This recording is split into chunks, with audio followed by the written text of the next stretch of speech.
अपने लिए और अपनों के लिए तो हर कोई सोचता है और करता भी है। भूख लगी तो खा लिया, ठंड लगी तो ओढ़ लिया, बच्चे को खिलौना पसंद आया तो दिला दिया। पर दूसरों के लिए सोचने और करने वाले बहुत गिने चुने, बहुत खास लोग होते हैं जो सिर्फ अपनी नहीं, दूसरों की परेशानी को, दूसरों के दर्द को समझते हैं, महसूस करते हैं और इतनी संवेदनशीलता रखते हैं कि उसे कम करने के लिए कुछ सोचें, कुछ करें। फिर फर्क नहीं पड़ता कि आगे कैसी चुनौती आएगी, रास्ता कितना मुश्किल होगा, क्योंकि मंजिल है एक, दुखदाई संसार में दुख कम करना और एक कठिन जीवन को सरल बनाना। और यही सार है एक इनोवेटर का। वह उन खास चंद लोगों में से है जो ना कि दूसरों की तकलीफ देखते हैं, पर उस पर विजय पाने की कोशिश भी करते हैं। हमारे गांव के स्तर पर बहुत सारी जो पारंपरिक चीज़ें हैं वो बहुत अच्छी भी हैं। हमें पारंपरिक सोच को भी साथ में लेकर चलना है, लेकिन कई चीज़ें जो पारंपरिक हैं उनमें कमियां भी हैं। तो अगर हमें, जैसे हमारी अभी क्लाइमेट चेंज हो रही है, हमारे जो रिसोर्सेज हैं उनको हमें सही तरीके से इस्तेमाल करना है। हमारे समाज में जो इतनी इनइक्विटी है, तो अलग अलग लेवल पे जो हम देख रहे हैं कि हमारे समाज में कमियां हैं, उनको दूर करने के लिए कोई भी हम हल निकालेंगे तो वो इनोवेशन ही है। तो इनोवेशन ज़रूरी इसीलिए है कि हम आज की स्थिति से बेहतर स्थिति में जाएं। इनोवेशन का मतलब यह नहीं होता कि हमेशा कुछ नया बनाया जाए या कोई नई वस्तु का आविष्कार किया जाए। इनोवेशन में तो किसी पुरानी चीज को नए तरीके से इस्तेमाल करना भी आता है। मतलब तो है नई सोच से, समस्या के समाधान से। रूरल टेक्नोलॉजी पे मैंने देखा है कि जो लोग काम करते हैं वो वही करते हैं जिनको मज़ा आता है। तो कई सालों से हमारी इच्छा ही यही रही है कि हम ऐसा कुछ काम करें जिसे मन में एक संतोष हो कि हमने अपने गांव के लिए कुछ किया। क्योंकि जो बड़े बड़े इंस्टीट्यूट हैं उनका फ़ायदा अधिकतर बड़ी कंपनियों को मिलता है। जो हमारे खासकर गांव के जो लोग हैं या फिर जो अमीर नहीं हैं, उन लोगों तक इन सब चीज़ों का लाभ कम पहुंच पाता है। अगर हम इन लोगों से जुड़ते हैं तो उनको जब कोई चीज़ पसंद आती है और उनको लगता है अरे ये ऐसा भी संभव है, तो वो जान के ही हमको हमारा सारा जो थकान है मिट जाती है। तो सबसे अच्छा तो तभी लगता है कि जब हम उन लोगों की जो असुविधाएं हैं और जो उनको कमियां दिख रही हैं अपने कामों में और मुश्किलें आ रही हैं, उनको अगर हम थोड़ा थोड़ा भी दूर कर पाते हैं तो हमको बहुत अच्छा लगता है। मावे की मिठास को कौन नहीं जानता, कितनी ही मिठाइयों में इस्तेमाल होता है, कितने ही त्योहारों का अलंकार होता है, पर क्या मावा बनाने की विधि के बारे में कभी सोचा है? सुभाष ओला ने सोचा है, और सिर्फ सोचा ही नहीं बल्कि ऐसी मशीन भी तैयार की जो मावा बनाने की प्रक्रिया को सरल और किफायती बनाती है। मैं 1992 के आसपास 11th में मैं हुआ उसे, और कैल्विन प्लांक का कथन था कि ऐसा ईंधन बनना असंभव है जिसके एग्जॉस्ट से निकली हुई वाष्प या गैस कभी एनर्जी में कन्वर्ट नहीं हो सकती। अब वो मैं ये सब कर चुका था पहले। बस उसी के बाद मैं इसी के ऊपर लग गया, पढ़ाई छोड़ के, और इसमें काम करने पावर प्लांट में लग गया। अब पावर प्लांट के जो स्टीम के टरबाइन जो वेस्ट था स्टीम, अब वो लगा तो भैया तो ऐसा लगा कि ये तो हर इंडस्ट्रीज में काम आ सकता है। फूड प्रोसेस में आज किसानों को जो गुड़ बनाने का काम है उनको बहुत अच्छा इसमें सहयोग मिला। इस प्लांट से गुड़ बनाना बहुत सस्ता उनको हुआ और उनकी मेहनत कम हुई। मावा बनाने में आज जो किसान भाई हैं, जो दूध से मावा बनाना, दूध आज बाहर नहीं जाकर खुद का डेयरी है तो वहीं उसका मावा पनीर बनाओ, और एक अच्छा सा उनका एक रोजगार मिला उनको। यूं तो गांव घरों में मावा कड़ाही में खुले चूल्हे के ऊपर रखी जलती लकड़ियों से बनाया जाता था, पर जब बात हो व्यवसाय की तो लागत और मुनाफे की दौड़ में कुछ नए तरीके की जरूरत थी। तब आया बॉयलर में स्टीम यानी भाप से बनने वाला मावा। और जब सुभाष ने जयपुर के एक कारखाने में ये प्रक्रिया देखी तो उन्हें एहसास हुआ कि इसमें कितनी ऊर्जा और भाप व्यर्थ हो रही है।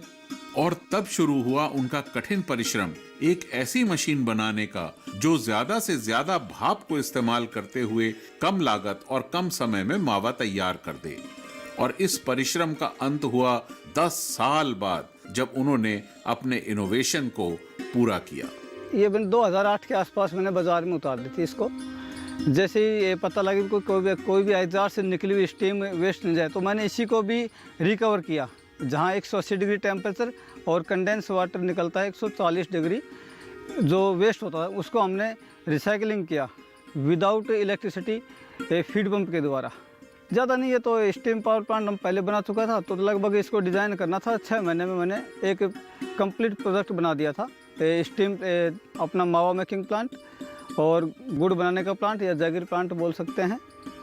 और वे टेक्सटाइल्स में प्लाईवुड इंडस्ट्रीज़, मतलब जो इंडस्ट्रीज़ स्टीम यूज़ ले रही हो उसको 50% फ्यूल सेविंग और 98% वाटर सेविंग होना है। यह एक मावा बनाने की मशीन है।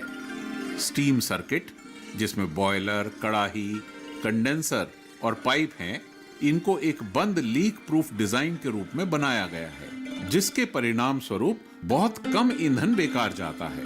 प्रयुक्त भाप को ग्रेविटी के माध्यम से पानी के साथ बॉयलर में भेजा जाता है। बंद सर्किट डिजाइन रिसाव को रोकता है, जिससे अतिरिक्त पानी की आवश्यकता कम हो जाती है, साथ ही लकड़ी की खपत भी कम होती है। स्टीम बॉयलर में जो पानी वाटर है, जो कंप्लीट क्लोज सर्किट होता है। बॉयलर में आज 1 टन का बॉयलर है तो उसको हर घंटे 800 लीटर पानी चाहिए। लेकिन अपन ने जो सिस्टम डेवलप किया है उसको किया है कि कम से कम उसको क्लोज सर्किट में किया जाए, एक बूंद भी बाहर ना निकले। स्टीम गया, कंडेंस हुआ और कंडेंस होकर के वापस बॉयलर में 140 डिग्री फीड वाटर टेम्परेचर हो उसमें, क्लोज सर्किट कंप्लीट। तो उससे पानी 98% सेविंग हो गया अपना। जो मैंने बताया गुड़ बनाने का प्लांट है वो डेवलप हुए, बहुत अच्छे, उनको अच्छा लगा। जो दही पनीर का काम करते हैं या मावा बनाते हैं उनको बहुत अच्छा लगा। जहाँ पर 100 लीटर दूध में 100 किलो लकड़ी लगती थी, आज वहाँ पर 100 किलो दूध में 20 किलो लकड़ी से मावा बन रहा है। तो उनको ये भी कि एक अच्छा फ्यूल सेविंग मिला और जो एक उनका एक रोजगार का साधन हुआ अच्छा। हर सफल जीवन हर पड़ाव पर सफल नहीं होता। सच तो है कि सफल जीवन में जितनी सफलताएं होती हैं, उनसे कई ज्यादा निराशाएं और हार होती है।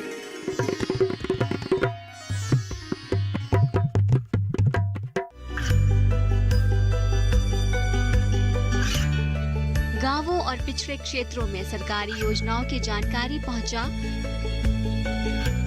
देश में कौशल और क्षमता विकास कर ग्रामीणों को सामाजिक बदलाव और विकास से जोड़ने की दूरदर्शन किसान की पहल चौपाल चर्चा देखें सोमवार से शुक्रवार सुबह 9 बजे।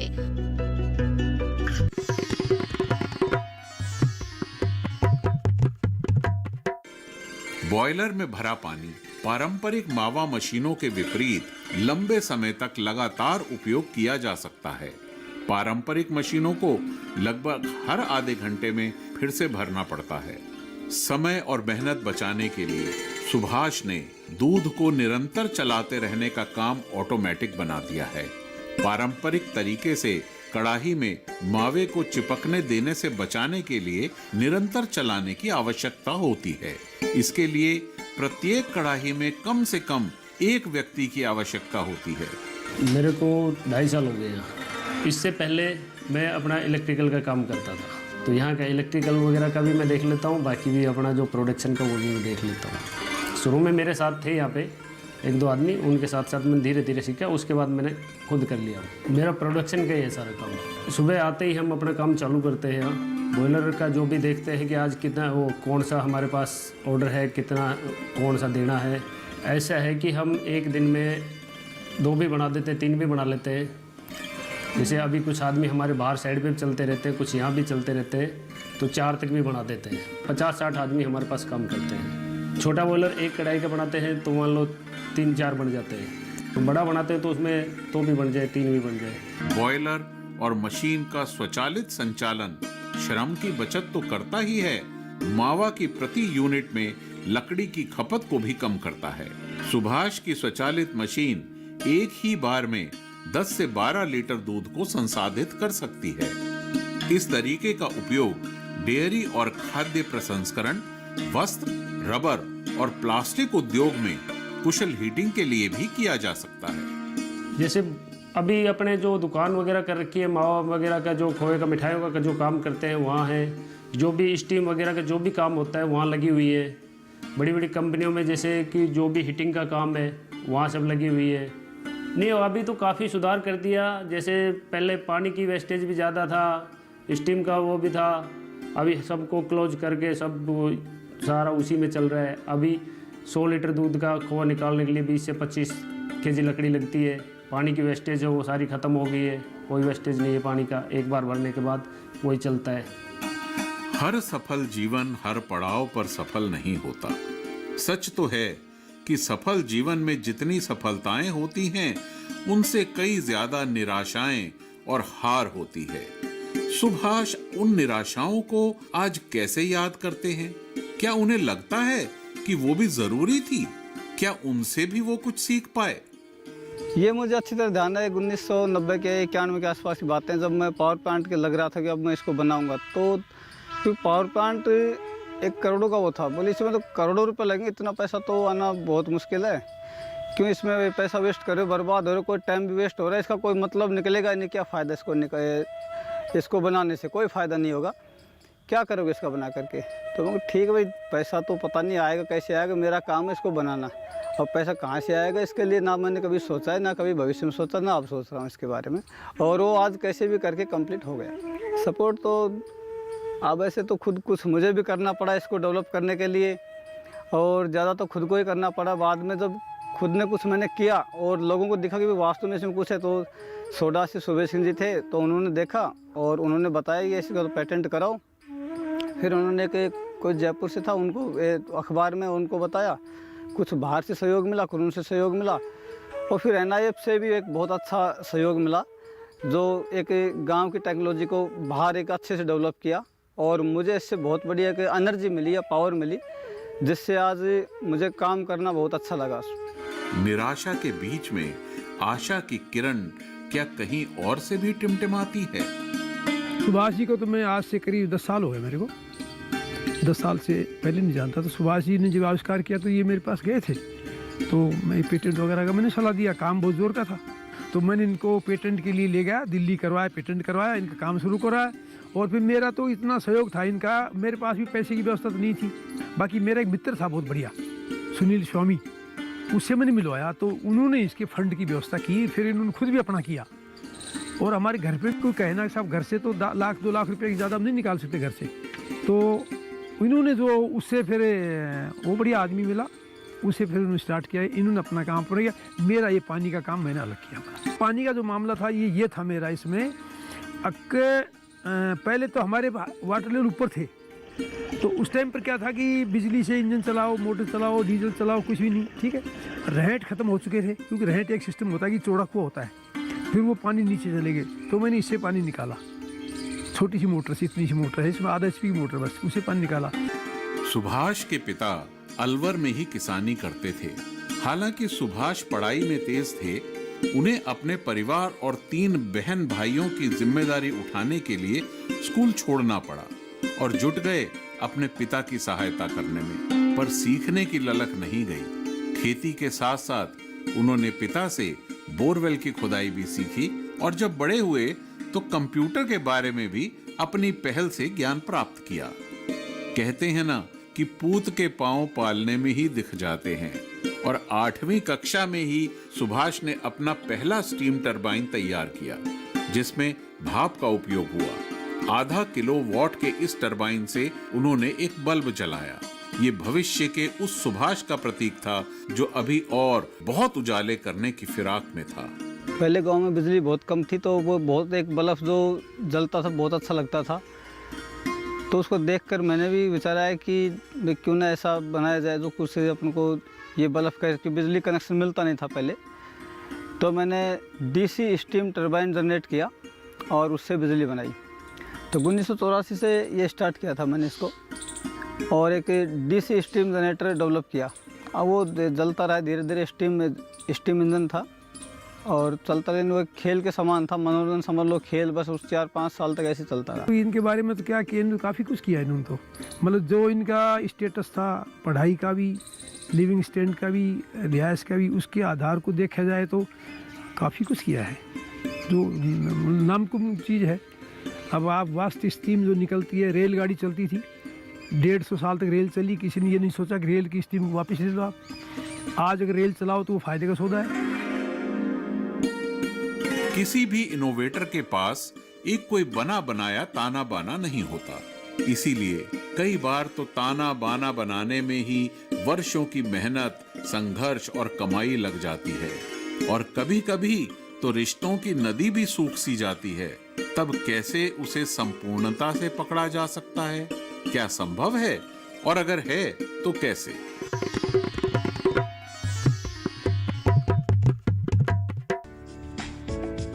ये कामयाबी है अन्नदाता की। ये कहानी है खेत और खलिहानों की। कैसे करें अपने पशुओं की देखभाल, जानिए गांव-गांव के किसानों का हाल। देखिए गांव किसान, सोमवार से शुक्रवार दोपहर 12 बजे सिर्फ डीडी किसान पर।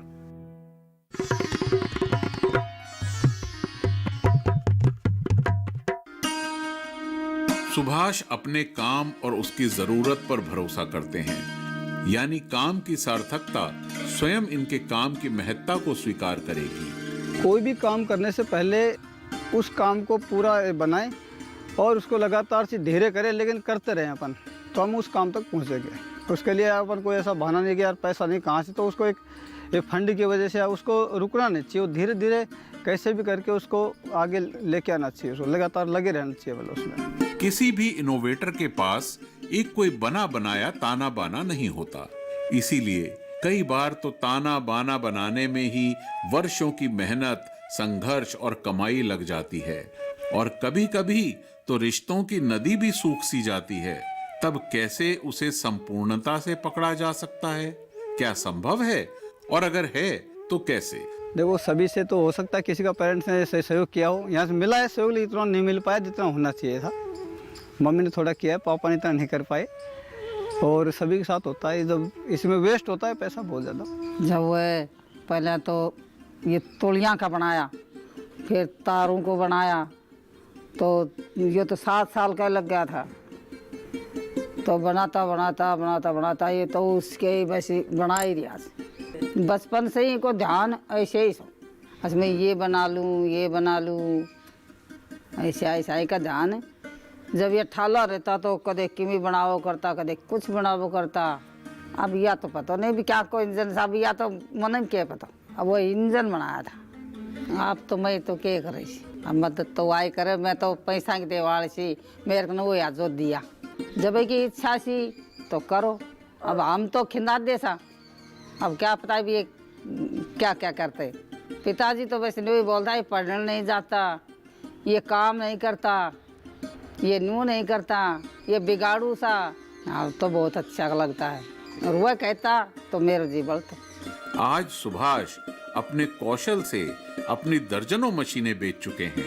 ये 40 लीटर प्रति घंटा से लेकर 3000 लीटर प्रति घंटा दूध को प्रोसेस कर सकती हैं। ऐसे इनोवेशंस हमारे सामने सिर्फ एक जाना पहचाना बेहतर प्रयोग ही नहीं रखते, बल्कि एक नए संसार की परिकल्पना में भी आशाओं के, प्रेरणा के खूबसूरत रंग भरते हैं। एक साधारण चीज में हल्की सी छेड़छाड़ करके अपनी कल्पना के रंग भरकर असाधारण बना देते हैं। मैं परेशानी को एक तरह से एक नया इनोवेशन मानता हूँ। अगर मैं सोचता हूँ परेशानी जितना होगा, कोई मुझे प्रॉब्लम आएगा, वो मेरे लिए सबसे बेस्ट है। पावर प्लांट में थोड़ा प्रॉब्लम आया, उससे नया निकला स्टीम, जो अपना आगे steam boiler, hot water generator, सब उसी से निकले हैं ये। इनके अभी कई और इनोवेशन भी शायद ग्रामीण जीवन के कच्चे रास्तों को अपने पक्के इरादे से सहज और सरल बनाएं, जो उनसे बोलते बतियाते जीवन में रंग भरते हुए उनके काम को आसान बनाते चले जाएंगे। पावर प्लांट में इंप्रूव किया है मैंने, जो 80 से 1 रुपये इसकी फ्यूल कॉस्ट आएगी, और ये एंटी ग्रेविटी पे ही काम करता है और इसी पे हम काम कर रहे हैं। और मैंने पहले बताया था कि जो एंटी ग्रेविटी जो अपने यान है अंतरिक्ष से संबंधित हैं, उन पे भी हम काम कर रहे हैं और इसी सिद्धांत में काम हो रहा है उसके एंटी ग्रेविटी का ऐसा सिस्टम है, जिस दिन ये सही से डेवलप हो गया, इसमें कोई साधन हो। आज इंडस्ट्री जो मैंने बताया कि जैसे 40 से 50% फ्यूल सेविंग हुआ है, ऐसे अपने जो बाइक है, कार हैं, ट्रक हैं, आज रॉकेट हैं और हवाई जहाज़ हैं, ये सभी एंटी ग्रेविटी से 80% लेस होगा एनर्जी का हिस्सा, मतलब 80% अपन को फ्यूल सेविंग होगा इससे, सबसे बड़ी बात। और इसमें मेंटेनेंस नहीं होगा। इसमें एक ऐसा एंटी ग्रेविटी इंजन जो एक रोड की ज़रूरत नहीं पड़ेगी, तो रोड की आज बहुत बड़ा खर्चा है लाइन डालना, तो इसमें एक बहुत बड़ा लोगों को फ़ायदा मिलेगा। इसमें जो भी कोई नई चीज़ आती है हम उनके साथ करते हैं, सीखने को मिल रहा है, नई चीज़ सीखने को मिल रही है। अभी पहले बॉयलर का था, अभी पावर प्लांट का है, और भी कई चीज़ें चल रही हैं, तो धीरे धीरे वो काम सब सीखने को मिल रहा है कि एक आदमी ITI करके कहीं कोई डिप्लोमा करके वो सीखता है, वो चीज़ हम यहाँ वैसे ही सीख रहे हैं। क्या कहना है उनसे मशीन खरीद कर काम करने वालों का? सारे कारण से देखो, धुआं कुछ भी नहीं होती जी, साफ सुथरा काम रहता है और जल्दी भी निकलता है और बचत भी होती है। यहाँ मेहनत तो थोड़ी बहुत कम होती है जी, पहले वाले बॉलर से कम होती है थोड़ी। उसमें 8-10-15 मिनट में पानी चढ़ाना पड़ता था, इसमें एक बार चढ़ाना पड़ता है सुबह बस, फिर दूसरे रोज़ ही चढ़ाना पड़ता है इसमें। बस ऐसा भी कोई बॉलर हो जाएगा जो अपने आप ऑटोमेटिक निकाल देगा, धुआं ऊपर निकल जाएगी। पहले धुआं से परेशान रहते थे जी। कैसे दिन बीतता है सुभाष ओला का? क्या कुछ फुर्सत के पल भी मिलते हैं? हॉबीज यही है, एनर्जी पे काम करना, कम से कम लोगों को रोज़गार मिले अच्छा, और कम खर्चे पे काम चले, कम मेंटेनेंस बहुत कम हो कोई भी है, बस मैं इसी में लगा रहता हूँ। और आगे मेरा जो विचार है एंटी ग्रेविटी पे ही काम करना मेरा सबसे बेस्ट है। उनके साथ काम करने वालों की नज़र में वो क्या है? व्यवहार बहुत ही अच्छा है, वो कभी भी ऐसे मालिक की तरह नहीं रहता हमारे साथ, भाई की तरह, वर्कर की तरह ही जैसे हम हैं वैसे के वैसे रहते हैं हमारे साथ। कभी भी ऐसा महसूस नहीं होता कि हमारे मालिक हैं। बहुत ही अच्छे हैं, यानी हम कोई भी कभी भी कोई काम करते हैं तो खुद हमारे साथ काम में लग जाते हैं, वैसे खुद लगे रहते हैं। कोई भी हमें दिक्कत आती है हम बताते हैं कि साहब ये प्रॉब्लम है, तो खुद समाधान करते हैं उसका। हमें कभी भी किसी चीज़ की प्रॉब्लम नहीं आती है। कोई प्रॉब्लम आती भी है तो सुभाष जी पूरी सपोर्ट करते हैं हमारी। दिन रात मशीनों की ठक ठक के बीच कैसे सुर और ताल पकड़ते हैं कामगार। साबण ले जा, तेल ले जा, बोरिंग अपनाया, और नाका मोड़ पतली सी 16 शीस की रानी।